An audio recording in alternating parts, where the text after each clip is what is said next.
Maquia is the age-old story of an elf falling in love with a human. That is, the girl Maquia with an extremely long lifespan, and the humans not, and all the cry porn and jazz that entails.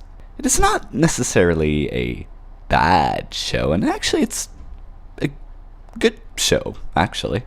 The strongest positives have to be the characters, most of which are very good-willed, just good people despite facing countless strife and very difficult times, whether from outside forces such as the neighboring warring factions or from inside of society with the unaging aspect of Maquia gradually compounding ridicule and continuously having to be forced to relocate.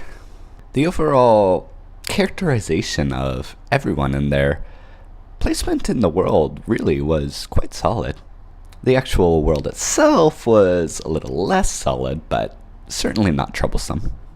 It had some interesting traditionalist ideas, but overall it really only served to facilitate the constant movement of Maquia and her son Ariel. The world itself was attempting to be less shallow with the war, the old creatures, and the ramping industrialism, but none are really explored enough to feel like any real meaning can be attributed to them.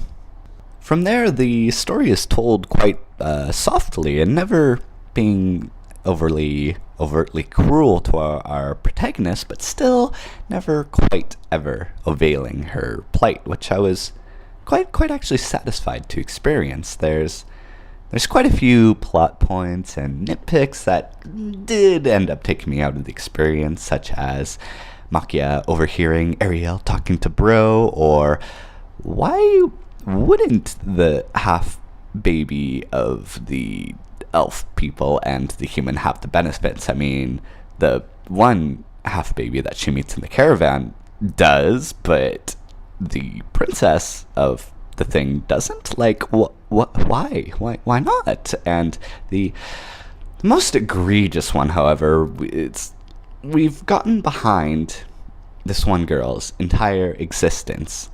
Actually, both her and the main character, their entire existence is really only for their kids. That's a recurring theme in the show, and this one girl outright says so in her dialogue, but at the end of the movie, when the bad guys win, have stormed the castle, and the queen and her daughter finally reunite on top of the building, the queen just goes and pieces the scene with Maquia, leaving her daughter, the princess of the freshly fallen kingdom, alone, as the king and the prince have already pieced it, alone to face the assault of the 3+ enemy kingdoms that just invaded the country. Am I the only one that doesn't? This seem like a bit weird. Like, why would she do that? But then the princess is never shown again. But everyone else, at least, lives happily ever after. So I don't know. This movie's good. It's got fun, cute characters. Makes you cry. Would watch. 6 out of 10.